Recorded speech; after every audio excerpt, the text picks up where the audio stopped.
debriefing video for the August 8th, 2022 meeting. Various notes on there. And so the meeting opened like normal. Couple of small adjustments to the meeting minutes before those were approved. Our first major thing, and this definitely was a big thing, was after the fire department report, Chief Stiles introduced and started the new firefighter ceremony. And then Shy was sworn in, so which is really good. You know, it takes quite a bit of effort and quite a long time. And Chief has said on average about 2 years to go through the full firefighter training. So it's quite the endeavor to take on. It's quite the endeavor to make it through because not everyone does. And so she made it through that, and she was pinned with her badge by her father at the meeting, and it was, good stuff. And they went over to the fire department for the next section of the meeting to take pictures and everything, and heard that went well. So it's really good to see. And obviously, with the township continuing to have these really high call levels, and we're becoming more developed. We're having a greater amount of people, and so we broke 1,000 calls for the first time last year, and I wouldn't expect that to come down. It's hard to predict, of course, and with more and more of the medical calls and that industry moving towards the fire departments, it puts more and more of a burden on them. And so it's good to see someone coming in to fill that role and that responsibility. We had the Planning Commission report, which is kind of funny because Lee had to follow up the whole ceremony. Our first public comment, we had 2 public comments, but neither of the people were there. They had emailed me letters that they wanted me to read. And so the first one was from Michelle saying that she supports a dog park. The second one was from Nancy and Brian saying that money from the CARES Act, that's what they wrote, but really it means they meant the ARPA money should be used for the boat launch on Twin Lake because that has trouble. So, and then it's, I knew what they meant. It's hard to keep all the acts straight because of the way the bailout and relief fund system of our economy works. It's constantly being pumped out. Next, we had the 2370 Duff Roadhouse bid opening, and we ended up having 3 bids for this.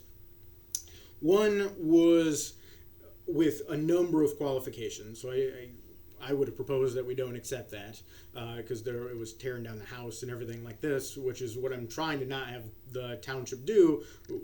We could have done something like put a bunch of money in to fix up the house and then essentially have the township run as a flipper. And didn't necessarily want that, but that was one of the bids. The other bid was a straightforward bid, $200,100.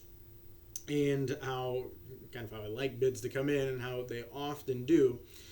The one that ended up getting approved was for $207,254. And this was a large envelope, and so it had the full contract and everything in it. And it was written up as an escalation. And the initial number was $165,000, which because there was a minimum of $200,000, the board wouldn't have been able to accept under any circumstances in that meeting without violating ourselves, which would be wrong and should get you into legal trouble there. And with an escalation up to that amount as the max if there was another bona fide bid. And so that's what ended up happening. I was asked before about the escalation bids, and at that time I just said, I prefer not to do it because then it becomes something more like an auction. We've already adjusted the land bid policy twice since I've been in because it's been a little clunky on the board setting minimums and accepting bids. And if, like as I've heard, from someone I was talking to today that wasn't particularly happy with that bid was accepted with the escalation, which I don't know what's in the envelope when I pull it out, because if I had that before, I would have clarified and tried to eliminate the idea of the escalation, but you have to deal with it in the meeting because they're sealed. And he was saying that it's becoming more common in the real estate industry too, which means we probably won't be able to keep it out of the sealed bids, and I don't know what's going to come out of the envelope until I pull it out and look at it and read it. And so it might be, it would almost be reasonable to just have an auction at that point in the meeting. We've got 205 over here, 205, or we're looking at 206. Throw someone at 206. It'd be kind of fun as well. I think the sealed bid is a decent process, but if more of the contracts are going towards this escalation idea, It's kind of becoming bidding itself, and I guess the township could just continue to accept the escalation idea inside of the written bids, and then it becomes like a sealed auction type of bid. So something like that. It's not, I don't think it's necessarily ideal, and it's not super clear cut. Next, we have the money to sewer debt, and this could have not been coming to the board. Again, if in my original one, where we transferred over $213,000 from property sales that was kept in the trust and agency account into the property debt account or into the sewer debt account, if I had said up to $500,000, I thought by now we'd have enough stuff closed that we'd have that $500,000 available. We'd have it liquid, and we'd do one more transfer, and then it would be through. And we're still closing on some stuff, so we're getting close to that because we have over $200,000 available again, but not quite enough to bring it up to the $500,000. And so we'll need to do 2 more transactions instead of leaving funds sit in trusted agency, because that is not ideal. This just brings it up to that, and that passed. Next, we have the Lake Avenue and Duff Road street light, and this is where an accident keeps occurring. There's already a pole. It's $100 to put a light on the pole, but a resolution and a contract have to be approved, and that was passed. Next, we had increasing the credit limit so that the clerk and the treasurer, their credit limit could go from $2,500 that it was currently at to $5,000, and that passed. Next, we had Resolution 2022-17 for Arpa Fund expenditures, and this included a lawnmower for maintenance, a truck for maintenance, and Catalpa Park, and that ended up passing.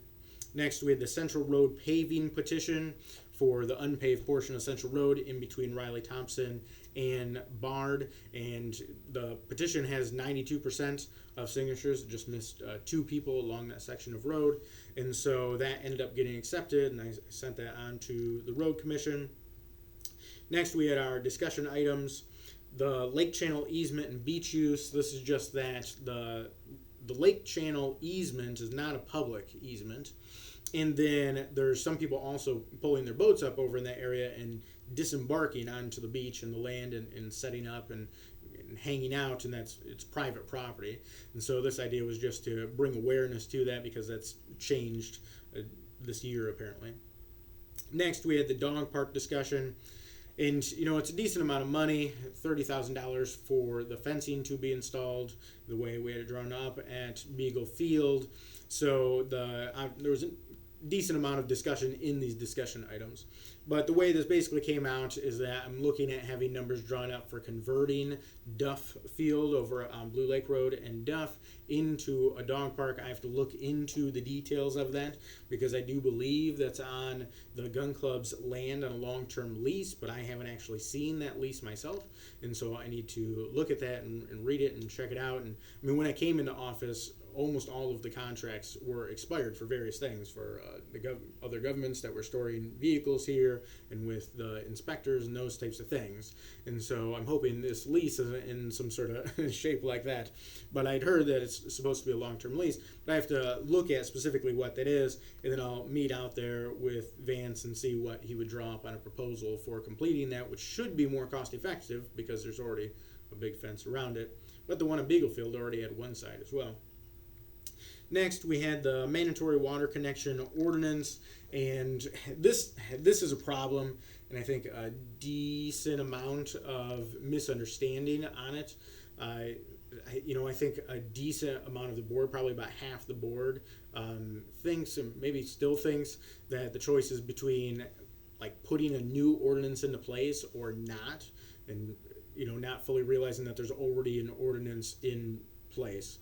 And so that has a very strong possibility of growing into a larger problem, maybe a much larger problem.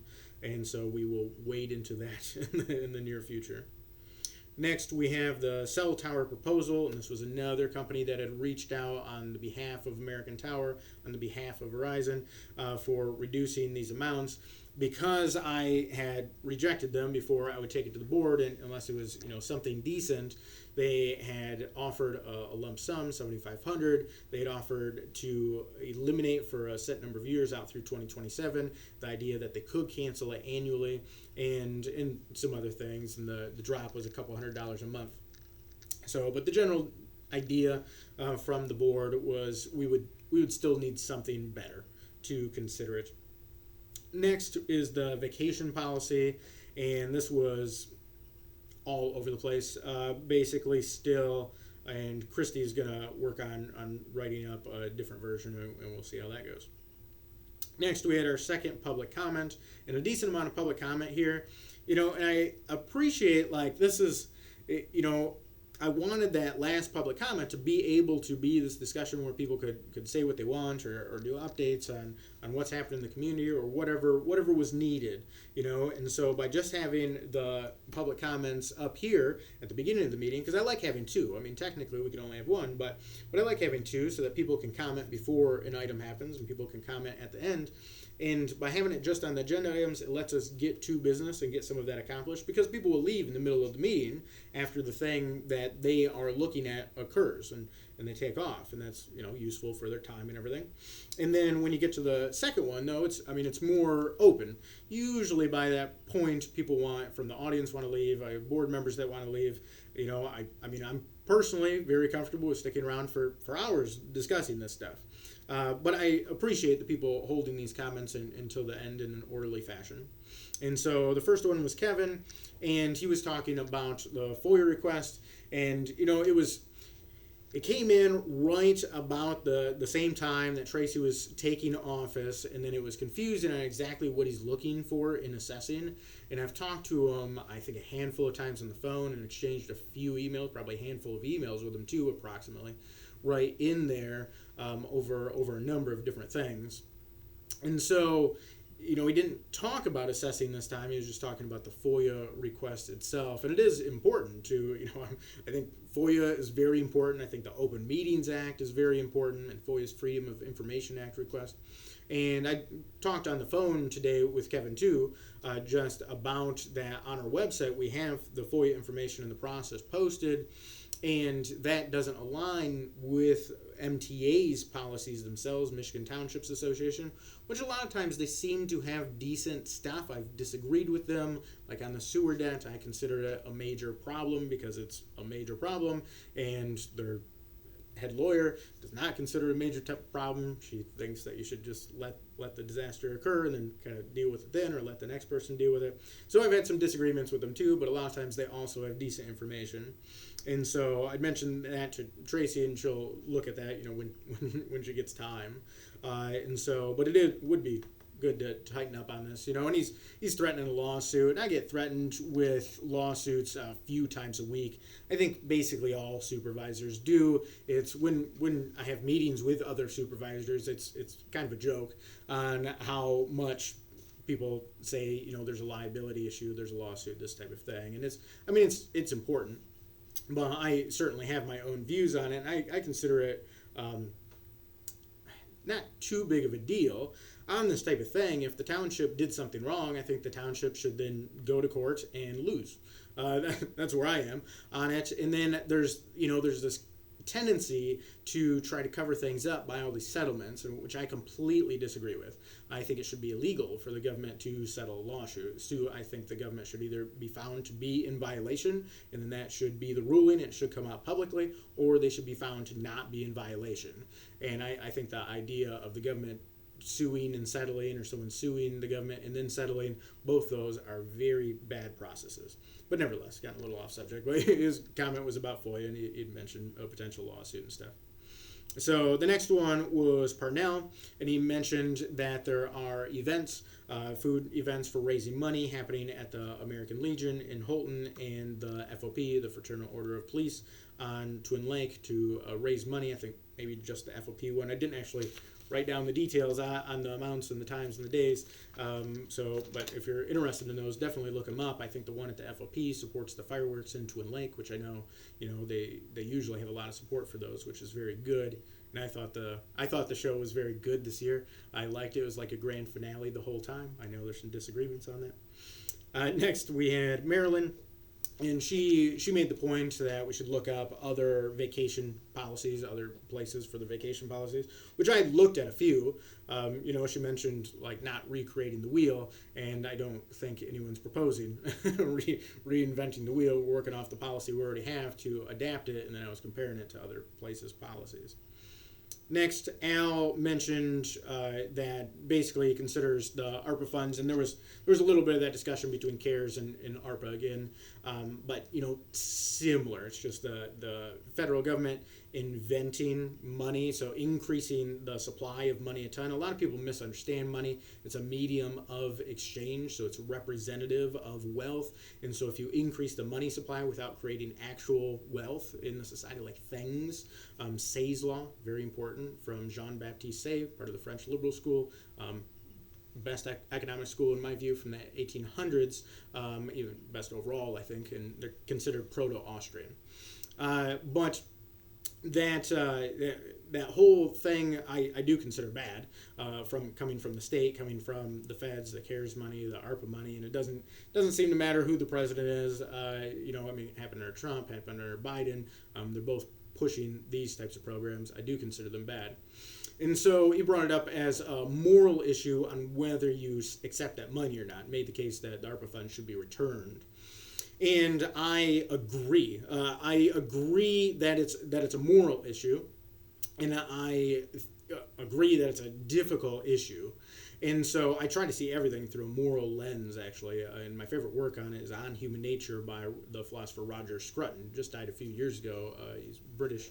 And it talks about acquired moral obligations. And I think it's very good. And then I think if you want to go beyond that in a little bit of a different direction, but similar vein, Love and Responsibility by Carol Wojtyla is good. Certain sections.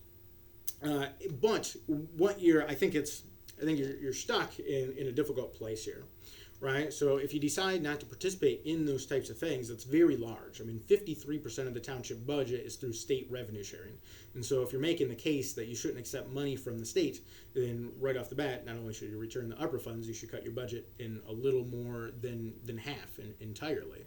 And that's, it's a pretty radical thing to do. It obviously cause massive change in the township. You'd have to let all the parks go. You have to let all the employees go and shut down, basically become very small, which I think a reasonable case can be made for that. But by something like not accepting the ARPA funds, you're hurting the citizens from the township, which have paid in all these taxes and are going to over time, right? Because actually inflation works as a type of future debt. It works as a type of tax. Inflation, by increasing the money supply like that, is a way to tax the citizens, sometimes to a very high degree, like is happening currently, without the people fully realizing they're being taxed, something like that. So it's shady. And but the citizens in this area are still contributing to that on an equal footing with citizens from other areas. But now you're not taking the $846,000 that you could potentially take to put into things like, this thing needs a new roof. It's going to go soon. There's, you can see a little leak up there that had occurred in the corner. I don't think it's currently leaking. Hopefully this thing makes the winter. I think it will.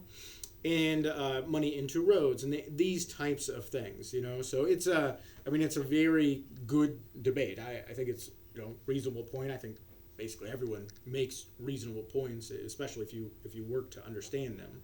Obviously, the board did accept the ARPA fund money and is using it, so that's the way that came out.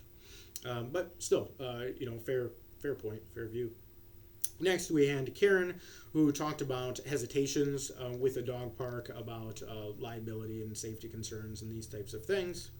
Next, we had Rachel from the library, and she just said thanks for putting up the blue arrow sign. And I talked to her about the signage at the library, and I go in there to use the computer and print some things sometimes and talk to her. And I've been doing that for a number of years, and so I knew her from that before I'd taken office. But once I was in office, she brought up that on the north side of M120, there's a tiny little green sign that says Dalton Township Library with an arrow that you can't really see. It's too small, it blends in. Then there's a blue sign that says library, but it doesn't have an arrow. And so from that sign, you would know that there's a library somewhere in the area, but you're not even sure which direction. So it makes sense to have a sign on there. And then even the sign at the library is parallel with the road instead of perpendicular with the road. And so you can drive right by it real easy. Now, I'd heard from that a number of years ago it was perpendicular, the one at the library with the road, but there were vision issues getting in and out of the parking lot, and so I haven't, once I discovered that, I haven't worked on moving that. But this arrow sign, I had an arrow sign made up by Wild Signs. I think it was Wild Signs. And the maintenance guys were able to put it on so that you can at least tell which direction the library is. So she had said thanks for that.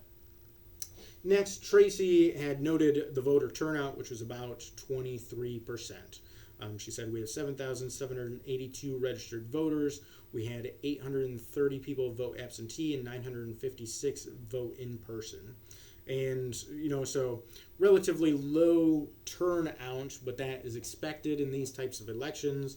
Even in the major elections, the general election in November, I would only expect that to probably approach 50%. There's about 50% of the public, and I fall into this category, that are disenfranchised with both of the parties and the governmental system. And so it's difficult for those people to participate, and then their voice doesn't get heard. But even if they vote, they feel like their voice isn't heard because they're offered a false dichotomy, a false choice, right, between two options. And I think that is largely true, especially when you get higher up, because it's so exclusionary. There's so many barriers to entry, and the parties have definitely made it. They can agree on certain things. They have made it so that it benefits just the two main parties that are in power. But especially when you come down to a lower level, the more local the election, the more the vote actually matters. And I know there are people that go in it and they vote for just the president and don't vote for anything else. And it would make more sense to do the opposite, to go in and vote on just the local stuff and not the higher up stuff.